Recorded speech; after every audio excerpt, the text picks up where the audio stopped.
ఈ 5 సంవత్సరాలుగా ఒక ప్రధాన అర్చకుడిగా, వంశపారంపర్య ప్రధాన అర్చకుడిగా,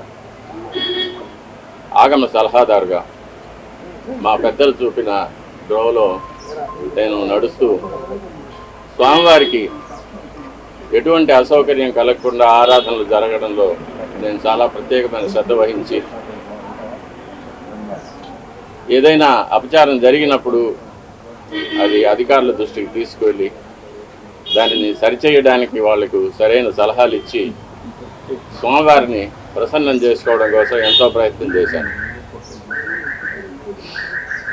మనకు అన్నం పెట్టే దేవుడికి మనం శుచిగా, శుభ్రంగా, తాజాగా ప్రసాదాలు తయారు చేసి స్వామివారికి నివేదన చేయడం అనేది మనం భక్తులు ఎన్నో జన్మల్లో చేసుకున్న మహాపుణ్యం.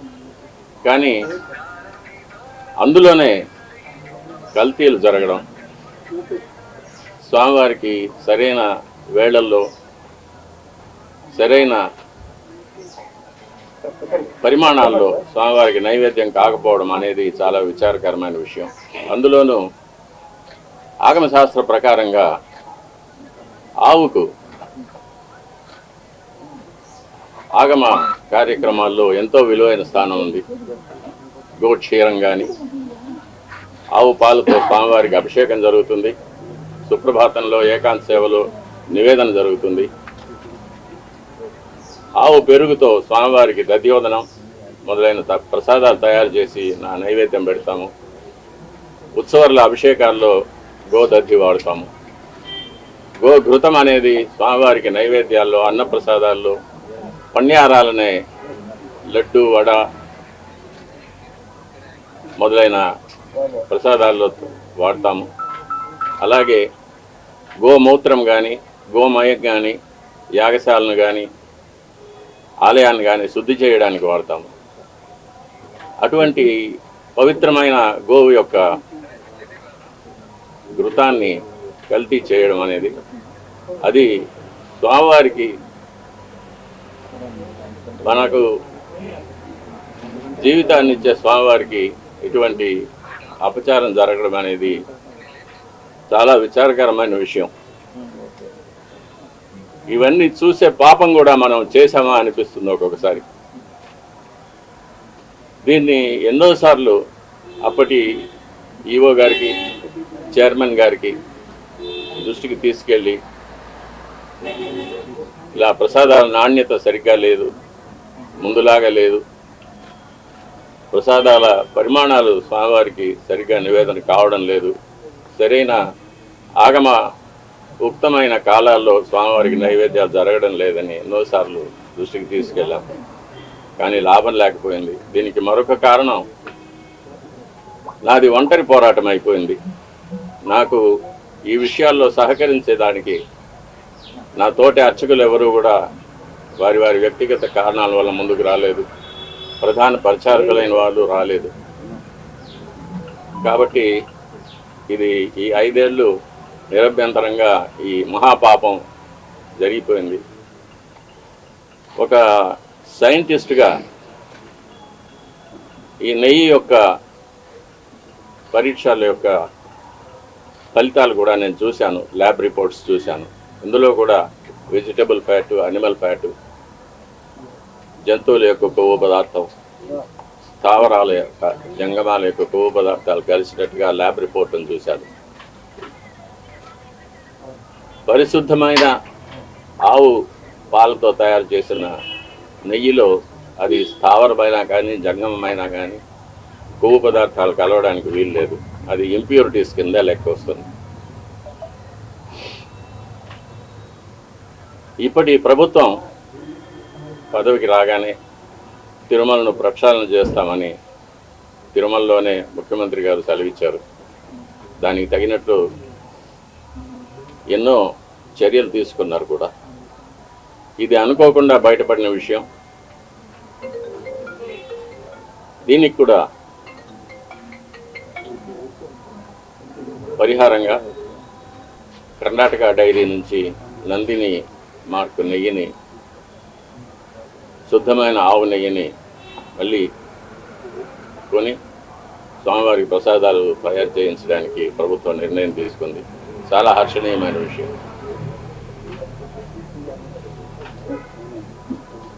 ఈ విషయంలో ముఖ్యమంత్రి గారికి విన్నపం, స్వామివారి మీద విశేషమైన భక్తి ఉన్నవారికి, ఆగమ శాస్త్రం మీద, మన సాంప్రదాయాల మీద గౌరవం ఉన్నవారికి తిరుమలలో సేవ చేయడానికి అవకాశం కల్పించవలసిందిగా కోరుతున్నాను. ఆచార పరమో ధర్మ, ధర్మస్య ప్రభు అచ్యుత అని గీతలో కృష్ణ పరమాత్మ చదివించారు. వైఖాన సాగమోక్తంగా జరిగే దేవాలయాలు ఎన్ని ఉన్నా కూడా ప్రతి దేవాలయానికి కొన్ని నిర్దిష్టమైన ఆచార వ్యవహారాలు ఉంటాయి. అటువంటి ఆచారాలు కాపాడడమే పరమధర్మం అనేది గీత ఉపదేశం. మన శ్రీవారి దేవాలయంలో అటువంటి విశేషమైన ఆచారాలు ఎన్నో ఉన్నాయి. అటువంటి ఆచారాలన్నింటినీ కూడా మనం మరి పెద్దలు ఎలా మనకు కాపాడి ఇచ్చారో అదేవిధంగా కాపాడి ముందు తరాల వాళ్ళకు మనం అందజేయాలి. ఈ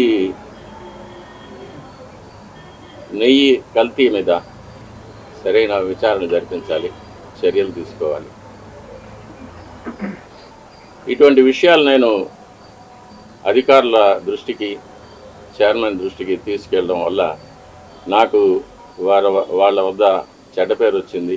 అందువల్ల నన్ను చాలా హింసలు పెట్టారు. ఎన్నో చట్టవిరోధమైన ఎన్నో కేసులు నా మీద బనాయించి నన్ను కోర్టుల చుట్టూ తిప్పారు, ఇప్పుడు తిప్పుతున్నారు. వీటన్నిటినీ కూడా ముఖ్యమంత్రి గారు గమనించి సరిచేయవలసిందిగా కోరుతున్నాను.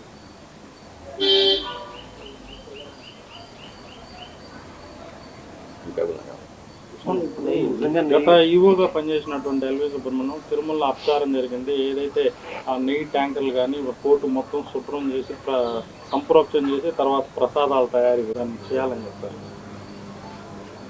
వైఖాన సాగమ శాస్త్ర ప్రకారంగా తిరుమలలో అపచారాలు జరిగితే వాటికి ఎన్నో విధాలైన శుద్ధీకరణ కార్యక్రమాలు చెప్పబడి ఉంది. లఘు సంప్రోక్షణాలను కానీ, జల సంప్రోక్షణాలను కానీ, పూర్తిగా పుణ్యావాచనం మాత్రం చేయడం కానీ, లేక మహాసంప్రోక్షణలు చేయడం కానీ, ఆయా అపచారాల యొక్క పరిమితిని బట్టి, ఆయా అపచారాల యొక్క లక్షణాలని బట్టి దాన్ని ఆగమ శాస్త్రం నిర్ణయిస్తుంది. దీనికి మనం ఆగమ శాస్త్ర నిపుణుల వద్ద అభిప్రాయం తీసుకోవాల్సి ఉంటుంది. కానీ ఇప్పుడు ఉన్న ఆగమ సలహాదారుల కమిటీ అనేది పూర్తిగా తిరుమల తిరుపతి దేవస్థానం ఉద్యోగులతో కూర్చబడింది కాబట్టి వారికి ఒక స్వతంత్రమైన అభిప్రాయం ఇచ్చే ధైర్యం లేదు. కాబట్టి దీన్ని బయటి రాష్ట్రాల నుంచి కానీ, మన రాష్ట్రంలోని వివిధ దేవాలయాల నుంచి కానీ, వైఖాన ఆగమ శాస్త్రంలో సరైన అనుభవం, విద్య ఉన్న వారి చేత మనం వారితో సంప్రదించి మనం దీనికి శుద్ధీకరణ చర్యలు చేపట్టవలసి అవసరం ఎంతైనా ఉంది. ఇది నెయ్యి టెస్ట్కి పంపించింది జూలై 17. జూలైలో వచ్చిన నెయ్యిని టెస్ట్కి పంపించారు. అప్పటికి ప్రభుత్వం కూడా మారిపోయింది. ఇప్పుడున్న ప్రభుత్వం ఉంది. అప్పుడు వచ్చిన నెయ్యిని టెస్ట్కి పంపించారు. దీనికి సంబంధించి మీరు ఏమంటారు? అది నాకు ఆ వివరాలన్నీ తెలీదు. నేను చూసిన ల్యాబ్ రిపోర్ట్ దాని మీద వచ్చిన వార్తల మీద నేను స్పందిస్తున్నాను. కానీ నెంబర్లు కూడా 2 రకాలుగా ఉన్నాయి. రెండింటి కూడా పోలిక లేదని చెప్తున్నారు. దీని ఏమైనా మీరు గుర్తించారా? టీటీడీ ఆఫీషియల్స్ ఏమైనా మాట్లాడారు? ఎవరు ఏ ప్రభుత్వం అయినా కానీ, ఏ అధికారి అయినా కానీ స్వామివారికి ఆగమోక్తంగా జరగవలసిన కార్యక్రమాలు, పూజలు, అభిషేకాలు, అలంకారాలు, ఆరగింపులు ఇవన్నీ కూడా శాస్త్రోక్తంగా జరిపే వరకు ఎటువంటి విమర్శలు ఉండవు, భక్తులకు ఎటువంటి బాధ ఉండదు. కాబట్టి ఎవరు వచ్చినా కూడా స్వామివారు మనకందరికీ అధికారి అని, స్వామివారిని తృప్తిపరచడం వల్ల మనమందరం క్షేమంగా ఉంటామనే ఒక నమ్మకంతో మన సనాతన ధర్మం మీద ఉన్న నమ్మకంతో మనం నడుచుకుంటే అందరూ క్షేమంగా ఉంటాము. ఇందులో ప్రభుత్వం ఈ ప్రభుత్వము ఆ ప్రభుత్వం అనేదో లేకపోతే దీనివల్ల ఎవరు లాభపడతారు ఎవరు నష్టపడతారు అనేది విషయం కాదు. ఇది లౌకికమైన విషయం కాదు, ఇది దైవికమైన విషయం, ఆగమ శాస్త్ర సంబంధమైన విషయం. కాబట్టి ఆ సంబంధంగానే నేను కూడా ఈ విషయంలో నేను మాట్లాడుతున్నాను. సో గతంలో మీరు స్వామివారికి నివేదనలు సరిగ్గా చేయటం లేదని చెప్పి ఆరోపించారు. ప్లస్ గత 5 ఏళ్ళలో కూడా అధికారులకి పాలక మండలి దృష్టికి కూడా తీసుకెళ్ళాను, అయినా ఇలాంటి చర్యలు తీసుకోలేదన్నారు. ఇప్పుడు ప్రభుత్వం మారాక స్వామివారికి నివేదనలు సక్రమంగా జరుగుతున్నాయి. నేను గత ప్రభుత్వం నా పైన చేసిన కొన్ని కోర్టు కేసుల వల్ల నేను ఆలయానికి దూరంగా ఉండవలసి వచ్చింది. అంటే ప్రధాన అర్చక పదవికి దూరంగా ఉండవలసి వచ్చింది. నేను ప్రధాన అర్చకుడిగా చేయవలసిన నా కార్యక్రమాలు నేను చేయకుండా నన్ను నిలిపివేశారు. కాబట్టి ఇప్పుడు ఎలా జరుగుతున్నది అనేది ఇప్పుడున్న ప్రధాన అర్చకులు ఆగమ సలహాదారులు వాళ్ళు చూసుకోవాల్సిన వాళ్ళ యొక్క కైంకర్యాలు అవి. గతంలో మీ అభ్యంతరాలు ఎవరు పట్టించుకోలేదు స్వామి? ఎన్నోసార్లు ఇది దృష్టికి తీసుకువెళ్ళాను, ఈఓ గారి దృష్టికి, చైర్మన్ గారి దృష్టికి, కానీ ఎవరు దీన్ని పట్టించుకోలేదు.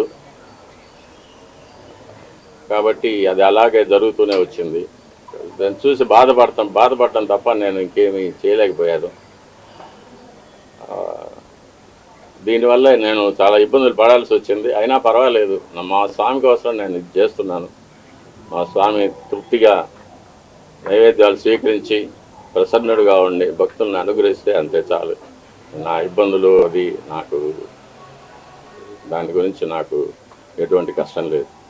గతంలో శ్రీవారి ఆలయం పైన విమానం పోతే రాష్ట్రానికి దేశానికి అపచారం అని చెప్పి మీరు చెప్పారు, పాలకులకు కూడా ఇబ్బంది అన్నారు. ఇప్పుడు శ్రీవారి ఆలయంపై విమానాలలో నిత్యకృత్యంగా మారుతుంది. దీనివల్ల కూడా రాష్ట్రంలో ఇప్పుడు విజయవాడలో జరిగిన కొత్త కావచ్చు ఇలాంటివన్నీ సంభవిస్తుంది అనుకుంటారు. ఇది నా పరిధిలో ఏదైనా అపచారం జరిగినప్పుడు దాన్ని అధికారుల దృష్టికి తీసుకువెళ్ళడం ఒక్కటే ఒక అర్చకుడిగా, ఒక భక్తుడిగా నా కర్తవ్యం. అది దాని మీద చర్యలు తీసుకోవాల్సింది దానికి సంబంధించిన అధికారులు కానీ ప్రభుత్వాలు కానీ వారి యొక్క కర్తవ్యాలు అవి. దాని గురించి నేనేమి చెప్పలేను. మీరు కోర్టులో కూడా తవ్వకాలు జరిగాయని కూడా చెప్పారు సార్, దాని మీద ఏమన్నా? కోర్టులో సమాచారం లేకుండానే తవ్వకాలు జరిగాయనేసి గతంలో కూడా మీరు చెప్పారు. పింక్ డైమండ్ కూడా ఒకటి కనిపించలేదని చెప్పారు. వీటికి సంబంధించి ఇప్పటి వరకు మీరు దాని మీద ఏమన్నా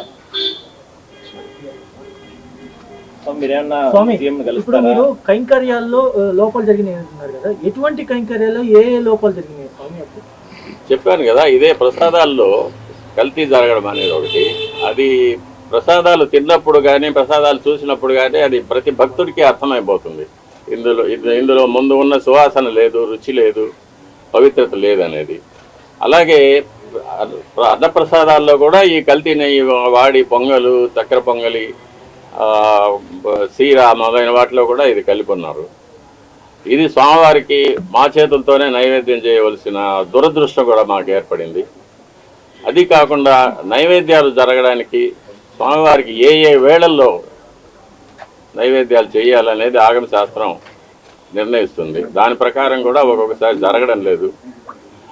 నైవేద్యం చేయవలసిన సమయాన్ని కూడా కుంచించి 10 నిమిషాల్లో అయిపోవాలి, 15 నిమిషాల్లో అయిపోవాలి అనేది అర్చకుల మీద ఒక ప్రెషర్ పెట్టడం, త్వరగా ముగించదని చెప్పి వాళ్ళని తరమడం, ఇవన్నీ కూడా జరుగుతూ ఉన్నాయి. ఇవన్నీ కూడా స్వామివారికి జరిగే అపచారాల కిందకే వస్తాయి. సేవల్లో ఏమన్నా లోపాలు గుర్తించారా స్వామి? స్వామివారి చేసేటువంటి సేవల్లో నేనున్నంత వరకు ఎటువంటి లోపాలు లేకుండానే చూసుకున్నాను. ఏదైనా అపచారాలు ఉంటే నేను అధికారుల దృష్టికి తీసుకువెళ్ళాను. ఇప్పుడు ఎలా జరుగుతుందో నాకు తెలియదు. నాణ్యతలోనేనా స్వామి, పరిమాణాల్లో కూడా ఏమైనా తేడా గుర్తించారా మీరు? పరిమాణాల్లో కూడా మనం కోవిడ్ వచ్చినప్పుడు దాన్ని సగానికి సగం తగ్గించాము, వినియోగం తక్కువ, భక్తులు లేరని చెప్పి. అది కూడా ఒక తప్పే. అప్పుడు కూడా నేను అబ్జెక్ట్ చేశాను. స్వామివారికి ఎంత పరిమాణంలో ప్రసాదాలు తయారు చేసి నైవేద్యం పెట్టాలనేది ఆగమ శాస్త్రం నిర్ణయిస్తుంది. స్వామివారి యొక్క పరిమాణాన్ని బట్టి, దేవాలయం యొక్క పరిమాణాన్ని బట్టి ఇంత ప్రసాదం స్వామివారికి నైవేద్యం చేయాలనేది ఆగమ శాస్త్రం నిర్ణయిస్తుంది. దాన్ని దిట్టం అంటారు. ఆ దిట్టం ప్రకారమే చేయాలి. దానికన్నా ఎక్కువ చేయడానికి ఎటువంటి అభ్యంతరాలు ఉండవు, కానీ చేయవలసిన దానికన్నా తక్కువ చేస్తే మట్టుకు అది అపచారం అవుతుంది. అది మొన్నటి వరకు కూడా అలాగే జరుగుతూ వచ్చింది. దాన్ని చాలాసార్లు నేను అధికారుల దృష్టికి తీసుకెళ్లాను. ఈఓ గారు దాని మీద స్పందించలేదు. అది అలాగే జరుగుతూనే ఉంది. ఇప్పుడు ప్రభుత్వం స్పందించి స్వామివారికి ప్రసాదాలు అనేకంగా తయారు చేసి, నాకు తెలిసినంత వరకు మేము కైంకర్యం చేసేటప్పుడు గరుడు సేవ నాడు బంగారు వాకిలి వరకు సుమారుగా ఒక 100 గంగాళాలు ప్రసాదం నైవేద్యం పెట్టేవాళ్ళం. కాబట్టి దానికి అప్పర్ లిమిట్ అనేది లేదు. ఇంతకన్నా ఎక్కువ చేయకూడదు అనేది ఎప్పుడు లేదు. కానీ తక్కువ చేయడం మట్టుకు అపచారం అవుతుంది. దాన్ని ప్రభుత్వం దృష్టికి తీసుకెళ్తున్నాము. అది దిట్టం ప్రకారం స్వామివారికి ఏ వేళలో ఎంత ప్రసాదం నైవేద్యం చేయాలనేది దాన్ని తయారు చేసి శుచిగా, శుభ్రంగా, తాజాగా తయారు చేసి స్వామివారికి నైవేద్యం పెడితే స్వామి ఎప్పుడు ప్రసన్నులు అవుతారో అప్పుడు భక్తులకు అందరికీ కూడా మంచి జరుగుతుంది. రాష్ట్రము, దేశం సుభిక్షంగా ఉంటుంది. ఎట్లాగైతే సూర్యుడు తన కిరణాలతో నీటిని ఆవిరిగా తీసుకొని ఒక వర్షంగా మనకి ఇస్తాడో, అలాగే మనం నైవేద్యం పెట్టే ప్రసాదాల నుంచి సారాన్ని భగవంతుడు గ్రహించి మనకు అనుగ్రహంగా వరాలుగా ఇస్తారని చెప్పేది ఆగమ శాస్త్రంలో చెప్పబడిన సమాచారం అది. కాబట్టి మనం పూర్తి నమ్మకంతో భగవంతుడు అక్కడ ఏం చేసి ఉన్నారు, ఆయనకు మనం భక్తితో నైవేద్యం పెడుతున్నాము, ఇది మన అదృష్టమని తలుచుకుంటూ స్వామివారికి మనం నైవేద్యం పెట్టినప్పుడు స్వామివారు తప్పకుండా స్వీకరిస్తారు. స్వామివారు ఎప్పుడు ప్రసన్నం అవుతారో మనకందరికీ కూడా మంచి జరుగుతుంది. రాష్ట్రం సుభిక్షంగా ఉంటుంది. ఇటువంటి అవాంతరాలు, అతివృష్టి, అనావృష్టి, కరువు, కాటకాలు, యుద్ధ భయం, చోర భయం, రోగ భయం ఇవన్నీ లేకుండా దేశం క్షేమంగా ఉంటుంది. పదార్థాల్లో కూడా ఏమైనా తగ్గినాయా? మార్పు చేశారు స్వామివారి సమర్పించే నైవేద్యాలు, అదే దిట్టం తగ్గించారు.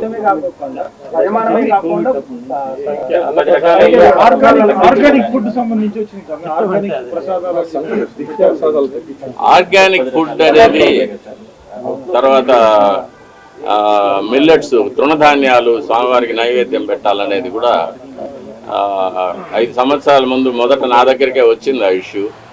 అతను తయారు చేసి అతను పండించే అతనే నా దగ్గరికి వచ్చాడు, ఇవి స్వామివారికి నైవేద్యం పెట్టాలంటే నేను చెప్పాను, అయ్యా 100 సంవత్సరాలుగా వస్తున్న ఆచారాన్ని మార్చడానికి వీలు లేదు.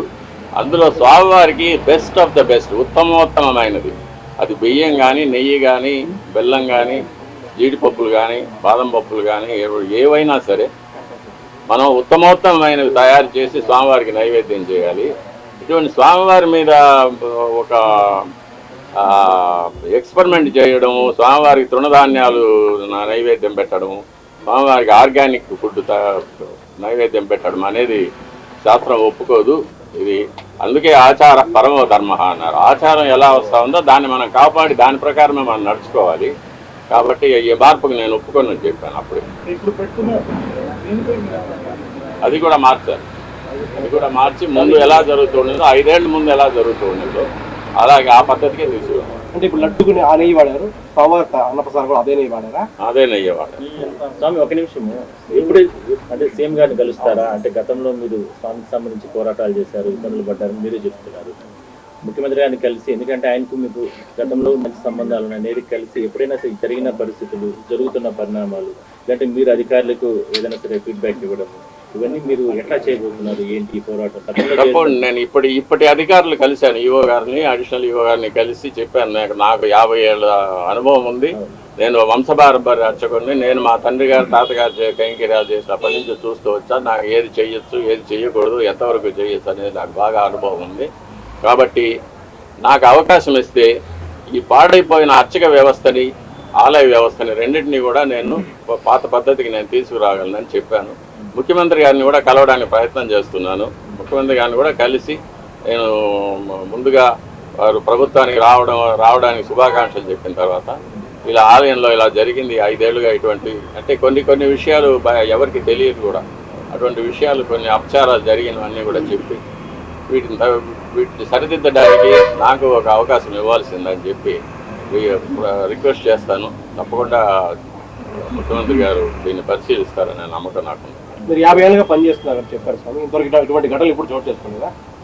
ఎప్పుడూ లేదు. ఎప్పుడు స్వామివారి ప్రసాదాల్లో కల్తీ జరగడం అనేది ఇంతవరకు నాకు తెలిసి ఎప్పుడు ఈ 50 ఏళ్ళ అనుభవంలో ఎప్పుడు జరగలేదు. ఎప్పుడైనా కూడా నేను చిన్నప్పుడు కూడా తిరుమలకి వస్తే స్వామివారి దేవాలయం చుట్టూ నెయ్యి గమగమలు ఎప్పుడు ఉండేది. నెయ్యి చేతితో తీసుకుంటే నెయ్యి అలా కారిపోతూ ఉండేది చేతి నుంచి. అంత రుచిగా అమృతం లాగా ఉండేది ప్రసాదాలు కానీ పన్యారాలు కానీ. సమృద్ధిగా భక్తులకు అందరికీ సమృద్ధిగా ప్రసాదాలు పంచేవాళ్ళం. ఇప్పుడు అది కూడా లేదు. ఉదయం ఒక గంట సేపు అన్నప్రసాదాలు వస్తాయి, తర్వాత లడ్లు ఏదో పంచేస్తూ ఉన్నారు. అన్నప్రసాదాలు భక్తులకి అందరికీ కూడా చేరడం లేదు.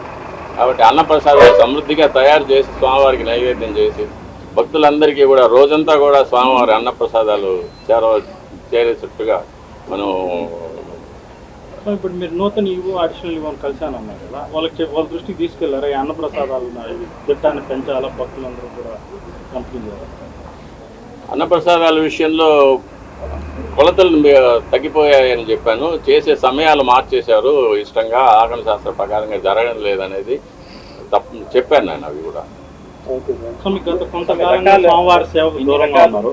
తిరిగి స్వామివారి సేవకు ఎప్పుడు వస్తారు అనుకుంటున్నారు? అలాంటి అవకాశం ఉందని అది నా మీద బలాయించిన అబద్ధపు కేసులు ఈ ప్రభుత్వం కనుక తీసివేస్తే నేను స్వామివారి కైంకర్యానికి తప్పకుండా వస్తాను. నన్ను ఈ వయసులో బాధ పెట్టడం అనేది వాళ్ళకి కూడా క్షేమం కాదు. ఆ ప్రభుత్వానికి, ఈ ప్రభుత్వం ముఖ్యమంత్రి గారు చెప్పారు, ఆ ప్రభుత్వంలో బనాయించిన తప్పుడు కేసులన్నింటినీ కూడా నేను తీసివేసి అందరికీ రిలీఫ్ కలిగిస్తాననేది. అందులో భాగంగా నాకు కూడా ఒక విముక్తి కలుగుతుందని నేను నమ్ముతున్నాను.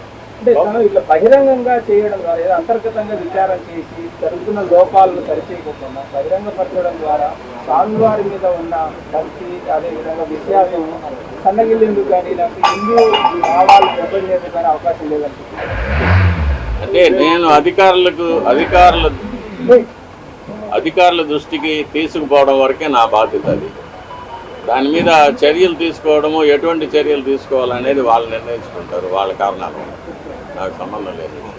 నాకు మా స్వామివారి తృప్తిగా జరగాలి, స్వామివారి సంతోషంగా ఉండాలి, అందువల్ల భక్తులందరూ కూడా అనుగ్రహించబడాలి. అదొక్కటే నా దృష్టి.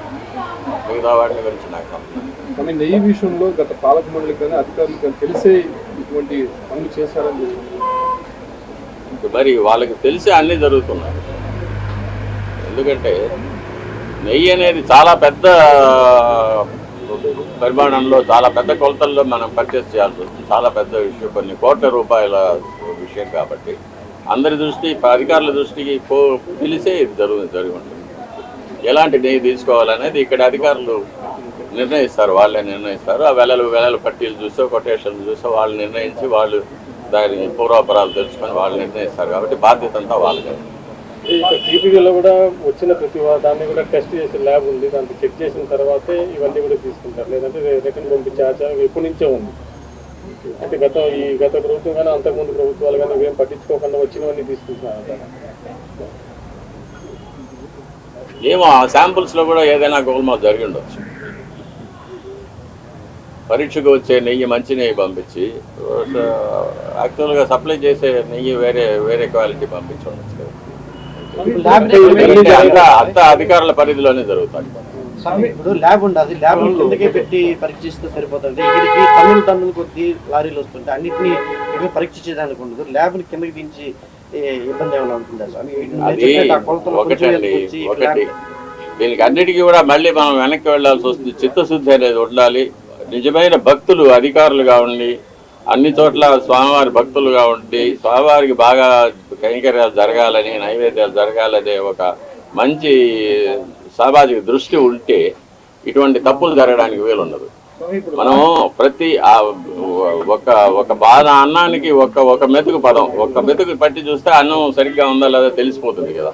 అలాగే శాంపుల్స్ నేను ల్యాబ్లో చేశాను కదా, పిహెచ్డి ల్యాబ్లోనే చేశాను. శాంపుల్స్ అంటే ప్రతి 10 లీటర్ల ద్రవం ఉంటే 10 లీటర్ల ద్రవాన్ని టెస్ట్ చేయలేం కదా. ఒక 1 ml 2 ml తీసుకొని టెస్ట్ చేసుకుంటాం, దాన్నే మనం ఆపాదించుకుంటాం. కాబట్టి ఆ టెస్ట్ చేసే దాంతో ఒక నిబద్ధత ఉండాలి, నియంత్రణ ఉండాలి.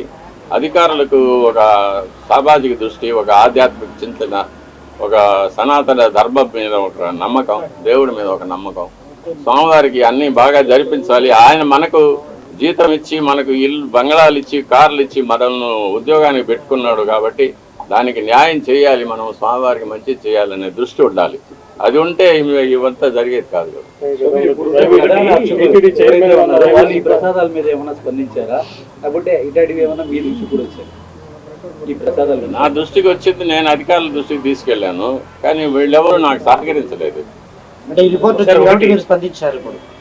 ఇంతకుముందు నుంచి 5 ఏళ్ళ నుంచి కూడా నాణ్యత తగ్గిందని మీకు తెలుస్తా ఉంది, కానీ చెప్పాను. నేను దృష్టికి తీసుకెళ్ళాను, ఈవో గారికి, చైర్మన్ గారికి దృష్టికి తీసుకెళ్ళి చెప్పాను చాలాసార్లు. మెకానిజం కూడా ట్రీట్ అవుతుంది. కేవలం నెయ్యి మాత్రమే కల్తీ అయిందని చెప్పేసి అనుకుంటున్నారా? అన్ని వస్తువులు సరైన లేదు. ఇంతకుముందు రిపోర్ట్లో జీడిపప్పు కూడా పురుగులు పట్టింది వచ్చిందని దాన్ని రిజెక్ట్ చేసి ఉన్నారు. శనగపప్పు అన్నిట్లోనూ కల్తీ వస్తుంది, కల్తీ వచ్చింది, రిపోర్ట్లు ఉన్నాయి. ఈ 5 years లో ఘీ పర్చేజ్ చేసినటువంటి టీటీడీ ప్రతి ట్యాంకర్ ని కూడా క్షుణ్ణంగానే ల్యాబ్ రిపోర్ట్ తీసుకుంటుంది, ఆ తర్వాతనే అలౌ చేస్తుంది. మరి ఇప్పటి వరకు అన్ని రిపోర్ట్లు కూడా అనిమల్ ఫ్యాట్ ఉన్నట్టుగానో వెజిటబుల్ ఫ్యాట్ ఉన్నట్టుగాను ఈ అన్ని రిపోర్ట్లు బయట పెట్టాలని ఎవరైనా డిమాండ్ చేస్తున్నారా? లేదంటే ఇప్పటి వరకు అఫీషియల్స్ ఎవరు పరిధి కాదు అది. ఇప్పటి వరకు కూడా ఎవరు అఫీషియల్స్ స్పందించకపోవడాన్ని ఏ విధంగా చూస్తారు? అది నా పరిధి కాదు. నేను చూసింది చెప్పాను. 5 ఏళ్లుగా దాని మీద నేను పోరాటం చేస్తూనే ఉన్నాను, కానీ ఎవరు దాని మీద స్పందించలేదు. ఇప్పుడు బయట వచ్చింది కాబట్టి దాని మీద అందరూ స్పందిస్తూ ఉన్నారు, అందరూ మాట్లాడుతూ ఉన్నారు. ఇది చాలా రోజులుగా జరుగుతుంది. ప్రసాదాల నాణ్యత కానీ, ప్రసాదాల పరిమాణంలో కానీ, ప్రసాదాల యొక్క కాల వ్యవధుల్లో కానీ అపచారాలు జరుగుతుందనేది నేను ఎప్పటి నుంచో చెప్తూ ఉన్నాను.